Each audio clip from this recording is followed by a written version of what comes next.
What we're going to do as we go through today is we're going to talk to you about why traditional goal setting doesn't function as well as it should.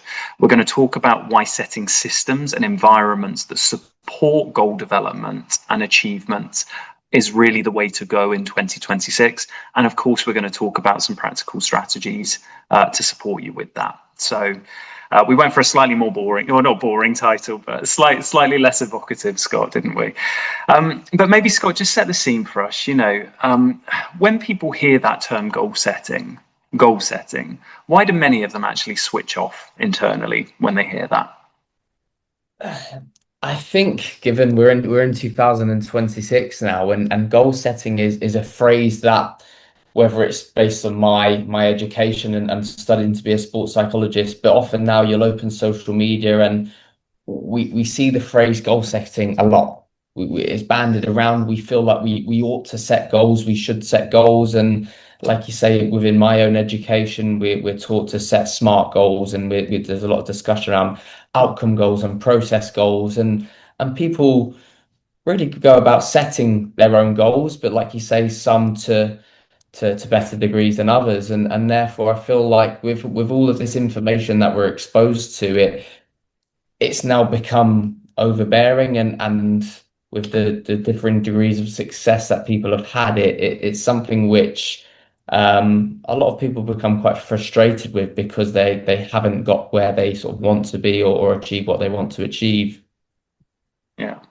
Yeah, I find the same. I think, like you say, people just get frustrated when they set goals and generally don't follow through. And I think the statistic is something like, by week 4 of January, something like 60% of people are no longer engaged with their New Year's resolution.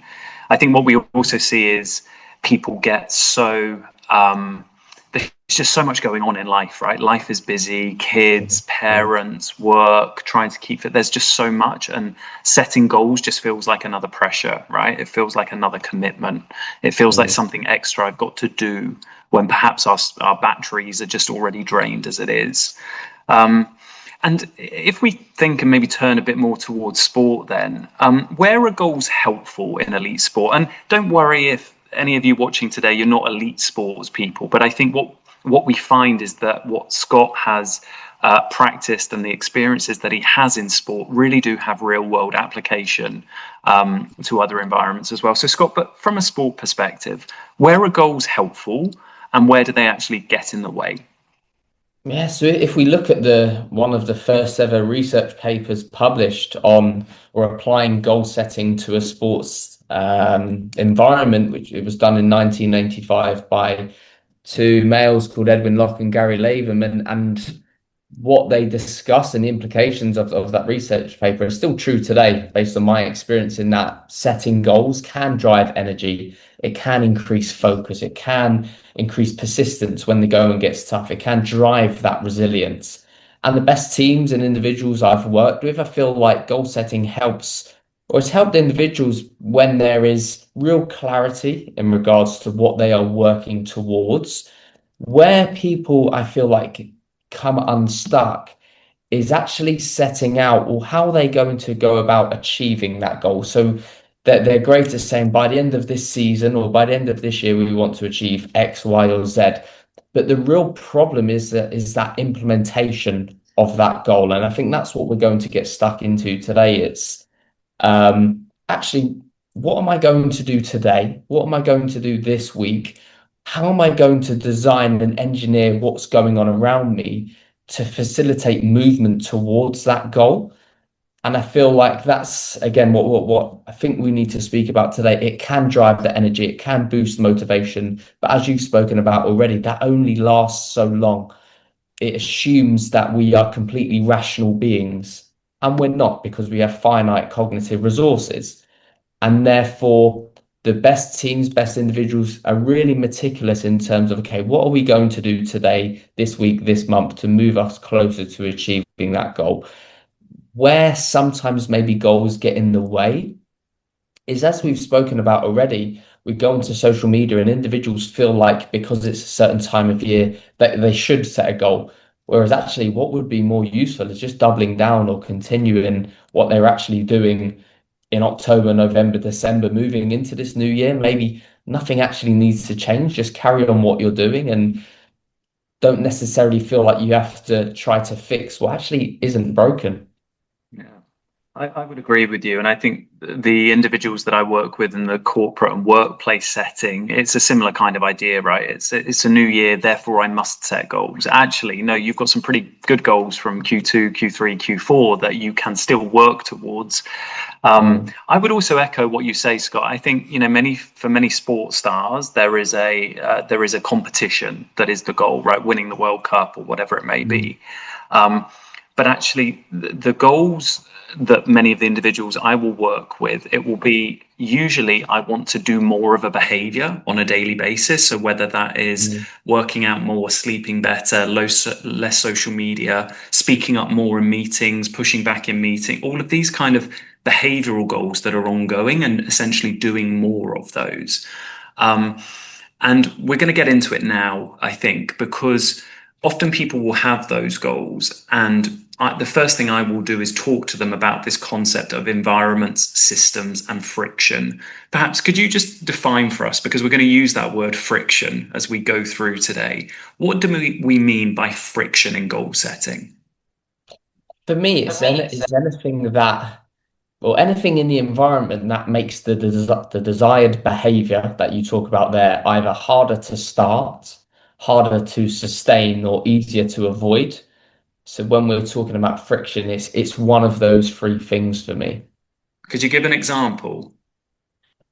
Okay, let's keep it simple. Say, for example, with it being the time of year it is January, we may have all sort of been going out enjoying ourselves across the December holiday period, and some individuals coming into this part of the year may have a goal to lose a certain amount of weight or to be able to run a certain distance, for example, which is aligned with their fitness goals. One that I am also sort of part of. Friction in that environment, for example, as simple as it sounds, may be the food you have in your fridge, the food you buy in your shop. So, for example, if I know I want to lose a certain amount of weight, or I know that I want to be able to run 10 kilometers at a certain speed without stopping, for example, I know I need to build up to that. Something that's going to help me achieve that is my diet, is what I consume and what I put into my body. The types of food I eat will either facilitate me achieving that goal or hinder me achieving that goal. So the friction in that, the one example there is the food that you're eating. If you're going out and buying food which perhaps isn't healthy or isn't going to help you in terms of your recovery from your training program, then that would constitute friction. And it may sound simple, but I think they're the types of things that we should be focusing on. Again, it's who's in your environment, what's in your environment. And Scott, I think what we'll do is we'll build this example out because what you've done there is given one example of friction. And Mm, for anyone that may have arrived a little bit late, so friction is anything in the environment which is essentially makes it more difficult for the goal or the behavior to be started or completed. So, Scott, you've looked at the nutrition dimension there. So it's what mm, food is in the fridge. We might even extend that more to deleting the Deliveroo app, right? We mm, might extend that further to not having any social engagements which involve eating for the next 6 weeks until the race, right? So these are reducing the friction point. Now, that's just in the area of nutrition. To get to that goal, you're also going to have to look at other dimensions, right? Which is, mm, sleeping better, better recovery. So what we would do is we would take that end goal, we would look at these various dimensions and think, where are the friction points, number one? And then number two, how do I reduce those friction points? Because once we mm, do that, suddenly we have a system, we have a process in front of us, which actually now makes it very difficult to not train well. And we can include things like, environmental adaptations, making sure your gym kit is by the door in the morning, making sure that you've adequately time blocked your diary in the morning to allow for mm, that 10K prep or whatever it is. So using these behavioral strategies of environmental adaptation and reducing friction to make the behavior almost sort of seamless, right? And then mm, when you don't engage with the behavior, it almost feels like there isn't a good reason for me not to be engaging with the behavior now because the mm. environment around me is set up to support the goal. Would you agree with that? Yeah. Yeah, Yeah, and I think a lot of the individuals I've worked with, what we've tried to establish early on in our work together is try to anticipate some of those challenges and think about what might they struggle with as they embark on their journey to trying to achieve this goal. What might some of the obstacles be? And then actually trying to plan for them and prepare for them in advance. Now, I spoke about it before. We assume when we're setting these goals or they're setting idealistic situations, whereas actually we're not completely rational. And was it Herbert Simon came up with the idea of bounded rationality? You've spoken about it already. We are extremely busy. We have families, we have work, we have activities such as sport to try and balance in our life. And I think on average we make 35,000 decisions a day, and there's something called decision fatigue. And therefore, it's trying to engineer that environment around you. So then, when it comes to the end of the day, for example, and you've been at work and you've had to make some tough decisions and you've had to, even down to choose what you're wearing that day or choose what you're having for lunch, simply having your meal prepared, for example, reduces friction, reduces that choice you have when you get home after a long day of work of actually, should I go and order a takeaway, or should I have this meal prep that I've already arranged the night before and will actually move me closer to achieving this goal of losing weight or being able to run for a sustained period of time. So I think that piece around, or acknowledging that we are not completely rational all the time, we have finite cognitive resources, and accounting for that when we're setting these goals is important, knowing that we're going to face these challenges across time. Yeah. So I think what we're centering on here, Scott, for people who are watching today who are asking, right, how do I set this goal and how do I reduce friction? I think what we're saying is you want to have your SMART goal, right? So it's Mm. specific, it's measurable, it's achievable, it is time sensitive, it's realistic. Okay. We want to take that. But as you do, Scott, as I do when I'm working with high performers, our next question, when we have an idea about what the goal is going to be, the very next question is, and what is going to prevent you forming habits to achieving that goal? Right. So we're identifying the friction points. And I would invite anybody joining us today who is setting a goal to ask yourself that question. Okay. What you will then get is a list of dimensions where you can start trying to reduce the friction points within that goal setting, or within that goal, I should say. Yeah. Scott, maybe just to bring this to life, maybe another example from you of maybe a high performer you've worked with where they've set themselves a goal and then they've really reduced the friction points in several of those dimensions. Does an example come Yeah, to mind? yeah. I suppose thinking back to my time in the UK, working with a set of young individuals whose aspirations are becoming a professional athlete or a professional cricket player, rugby player, football player, whatever that may be. The responsibility is on them to try and think about, right, okay, my goal is here. How am I designing my environment to give me every opportunity to achieve that goal? Now we know become a professional football player is incredibly difficult, but it's about creating environments which give them every opportunity to do that. And one massive one was who are you surrounding yourselves with? And the first person I ever heard speaking about that was Robin van Persie on a podcast, and he spoke about energizers and drains in his environment, and that was something I spent a lot of time talking to athletes about in terms of their circles and who are they going to within that sports context to move them forward. Now we have multidisciplinary teams, so you've got coaches who you can go and get feedback in terms of your technical work, your tactical work. You've got the video analysis teams, the data teams who will give you insights in terms of the videos and actually how you're playing and your positioning on the pitch. You've got the strength and conditioning coaches who will design plans for you, which is tailored to your position on the pitch, which will help you increase your strength and your cardiovascular endurance. For example, you've got myself as a psychologist, you've got nutritionists, you've got a whole host of people in this social support ecosystem.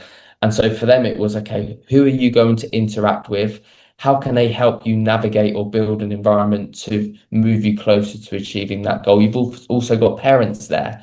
And that was a massive one in terms of the parents actually in and of themselves sometimes causing friction And therefore, for us as staff members of the club, it's how can we align and work with them so they're a facilitator of this goal rather than actually hindering that individual's performance based on what they're saying or how they're communicating. So in and of itself, there you've got a whole ecosystem, and it's up to the athlete to think about who are they networking with, talking to. You've then got their friends who can be a positive influence on them, or also a negative influence. And if they're coming to 16, 17, 18 years of age, there are certain distractions there for them. Is this individual helping you, moving you closer to that, or actually are they becoming a distraction? Yeah. And I think you center on a really important point, which is this idea of social friction, right? Who do I Mm, surround myself with who is more likely, who will either make the behavior more likely or less likely? It was really interesting. I was at a social event a couple of weeks ago, just the other side of January, right? And a couple of the guys there had said, actually, I'm not drinking. It's dry January, and there were about 7 or 8 people there, and maybe two or mm, three people said, I'm not drinking alcohol. It's dry January. And guess what happened? All of the people there did not drink alcohol, right? Just because a few people were not. And this is a good example of social friction. So, whatever the goal is, whether it's reducing alcohol, whether it's cutting out nicotine, whether it's losing weight, whether it's doing more of a behavior at work, who you surround yourself with, this social friction is a really important thing. And our invitation to you as you go into your 2026 goal settings would be, who are you surrounding yourself with? Do they make my goal less likely to happen or more likely to happen? And if mm, the answer to that question is they make it less likely to happen, what we would suggest is, okay, number one, is there a way to reduce contact with that particular group of people while you are working on this goal? Number one.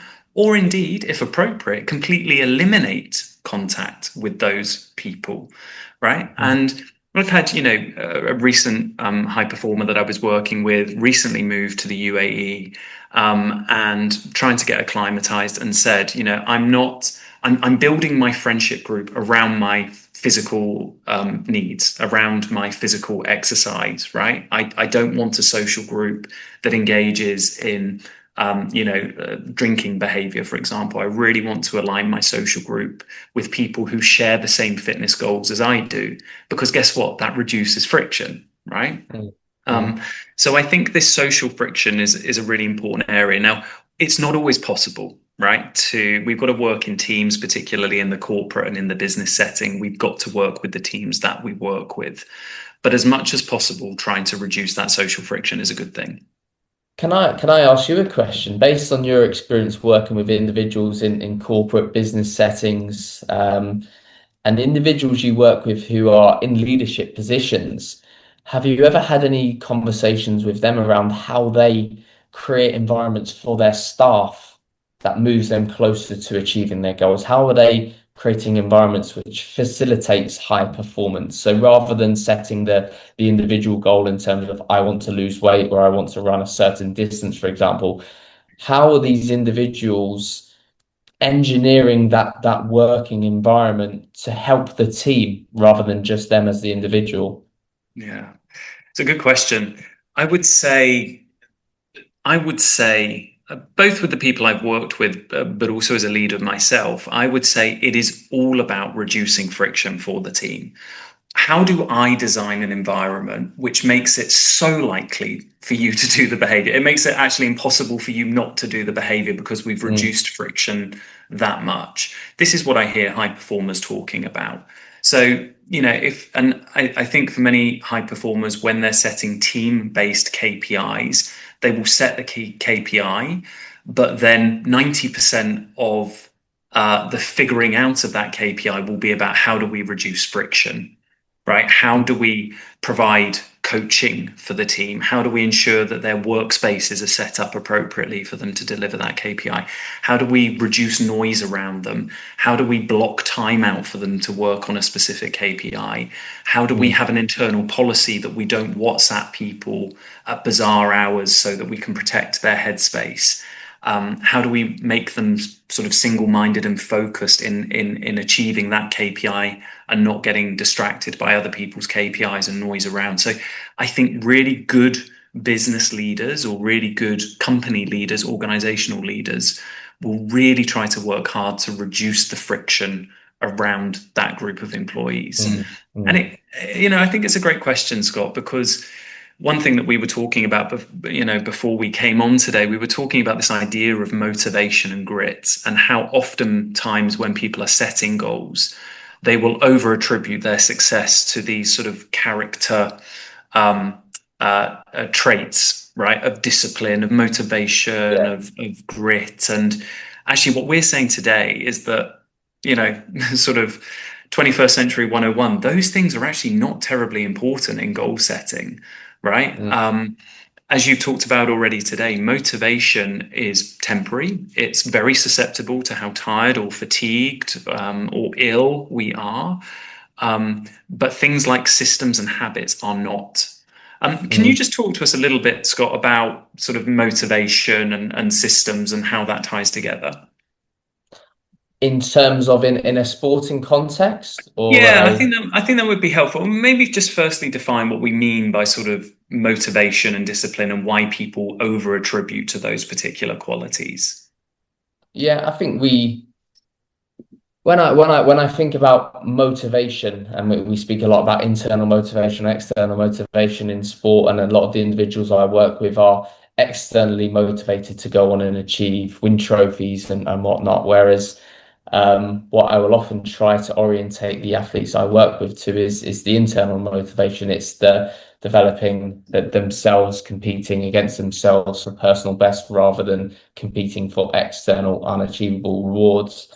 Um, I think often the motivation for the individuals I work with will sometimes relate to other people within their team, which then becomes a hindrance to them. So I'm not articulating this very well.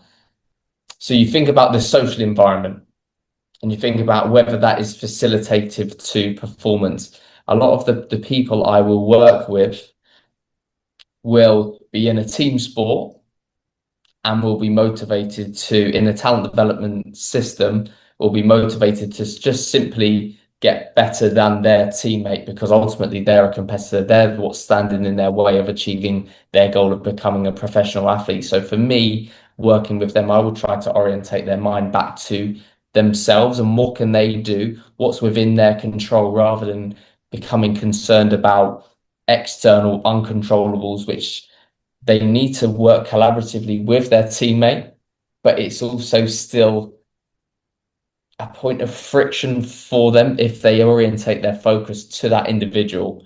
Am I making sense You there? So are, Scott, yeah, and actually, I'm going to pull in some examples from the corporate world as well, because I think you're making a really valuable point. And for those younger athletes or mm, entry level people coming into the business space, often there is this desire to compete, right? I want to get a better mark, or I want to mm, get a better grade, or I want to be promoted quicker than my peers. I will often hear these kind yeah, of things coming through.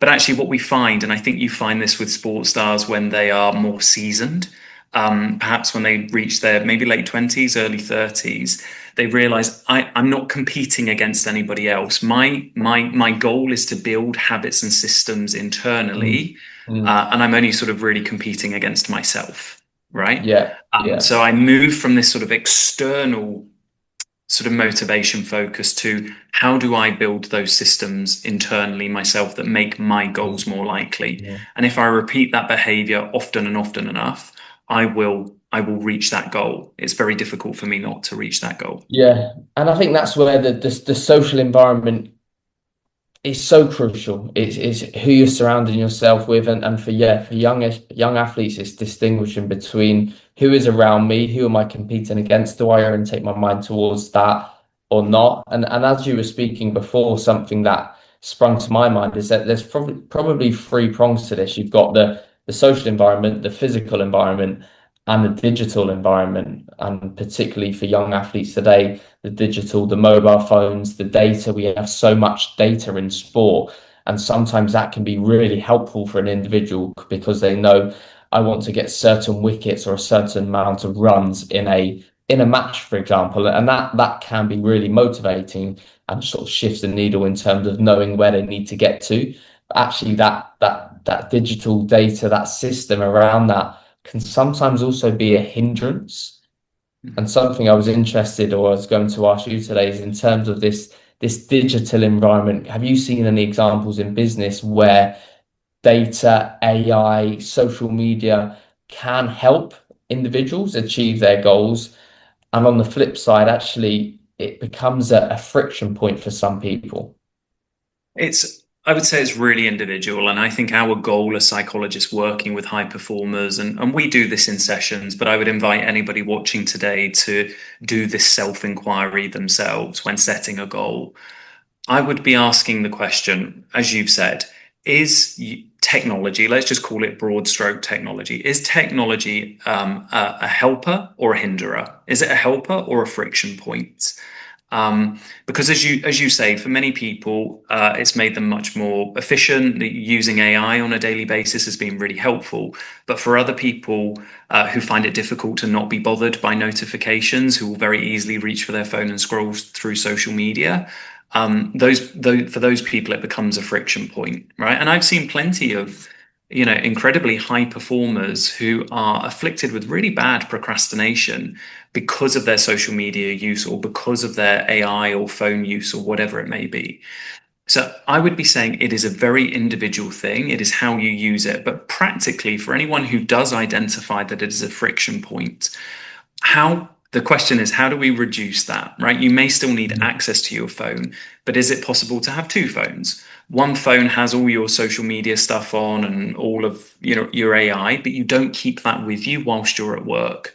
You literally just have your work-based phone, which is for calls and Slack, for instance. So you're reducing again the friction points. And again, the Mm. high performers that I work with and have worked with will do this intuitively. They will identify that there is a friction point, and they will do all that they can in order to reduce that friction point as quickly as they can, so that they can be productive. So I think there's not a one size fits all. I think some people just are not as drawn to social media or being on their phones as much. But for people who maybe do struggle with distraction, and remember, these devices are designed to essentially distract us and to occupy Mm. our attention, that group of people need to view them as a friction point and to set some behavioral, environmental ways to not be using that.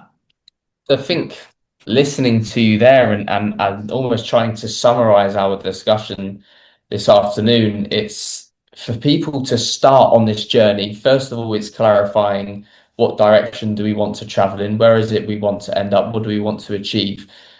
But to begin and thinking about how we then implement that, at the start, I think people almost need to take stock of where they are currently and take stock of what am I doing well, but actually, what are those obstacles? What are those challenges? Because I think I'd imagine people will be sat here today and will have their own goals in mind. But again, it's the what next? How do I move forward from this conversation? So a starting point really is almost a bit of a taking stock, an audit check of where am I? What is working? What am I probably doing without even realizing.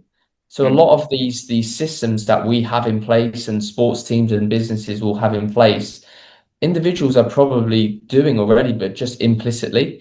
And what Yeah. we're trying to do through having this conversation is make that a little bit more explicit. Now, I know in conversations I've had with athletes, and I say, okay, what helps you perform? What's going to help you achieve this goal?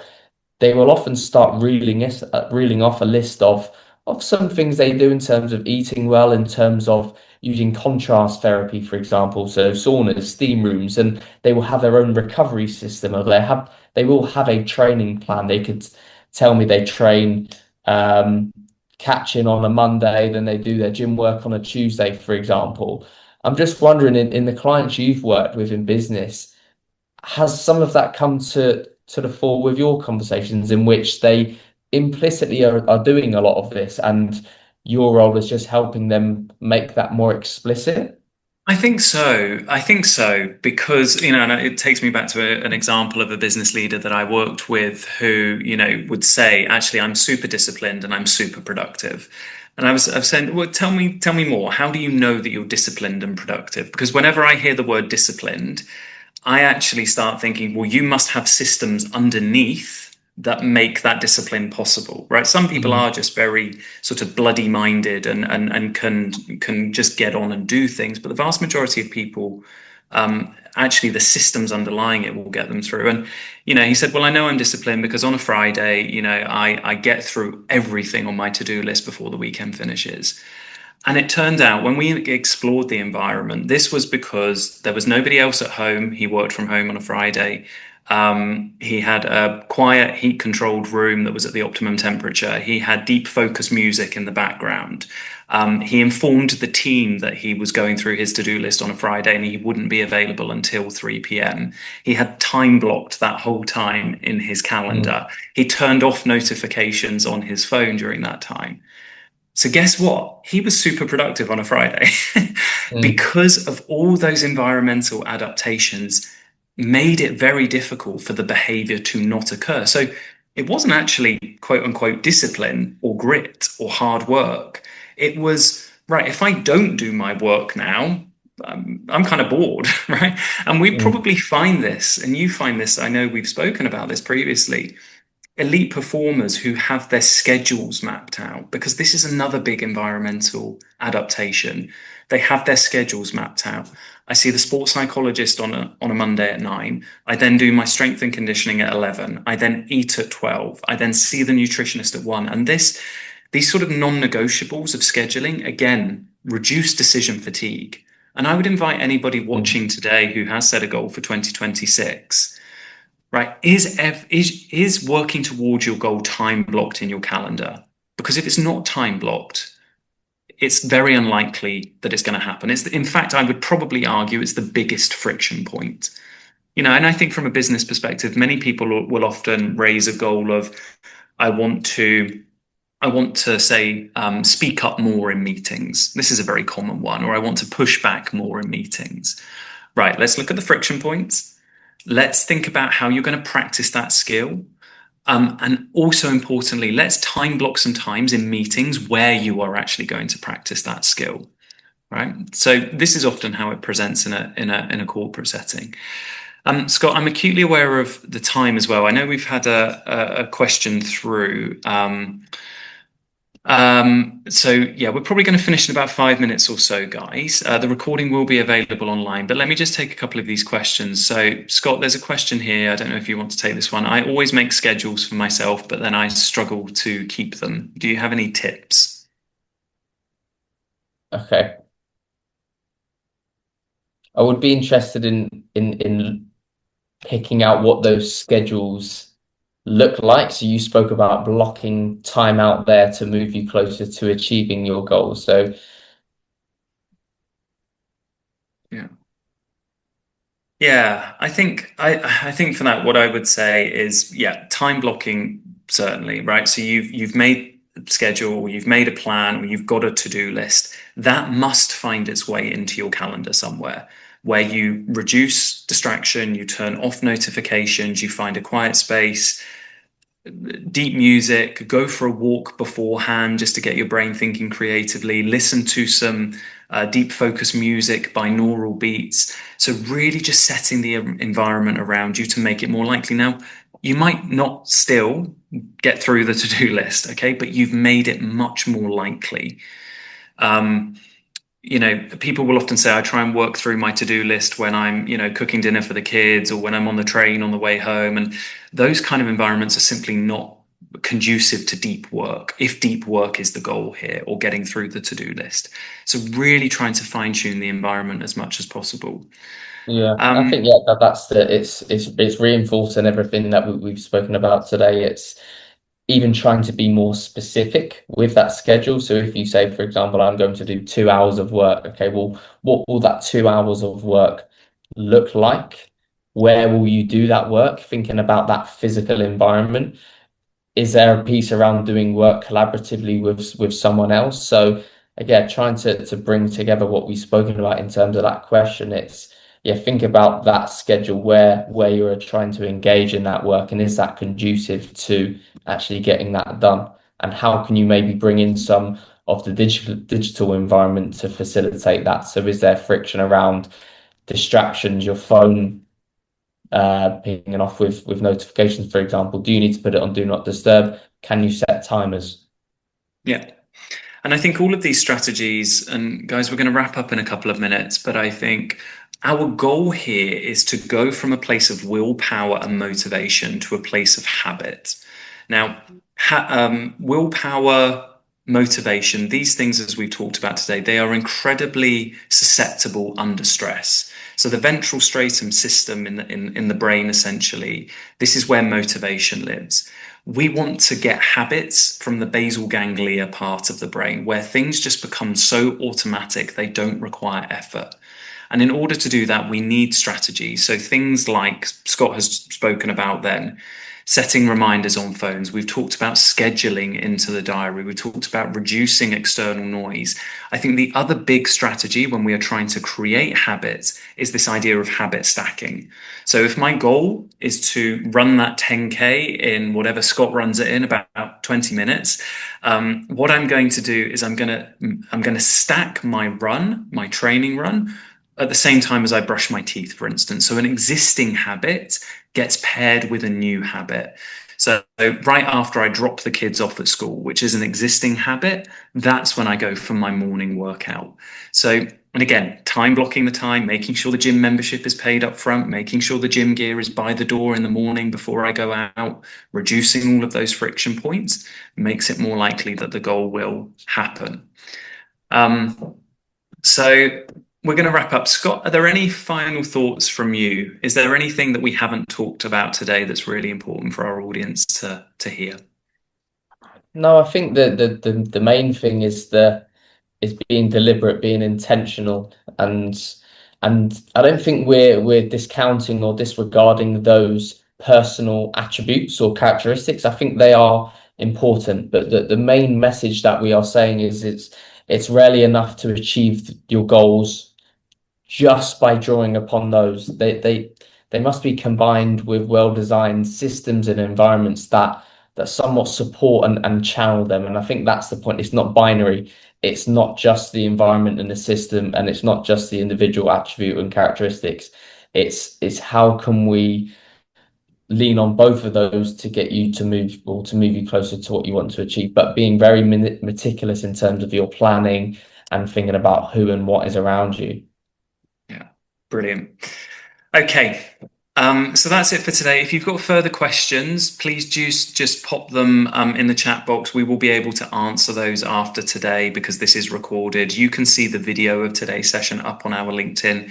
It will be displayed on our LinkedIn page.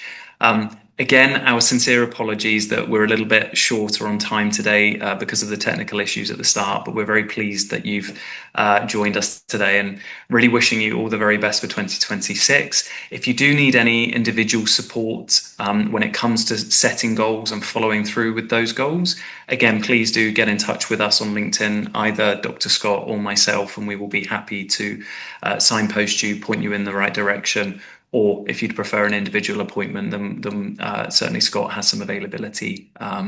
So thank you very much for today and wishing you all a very pleasant day ahead. Take care. Yes.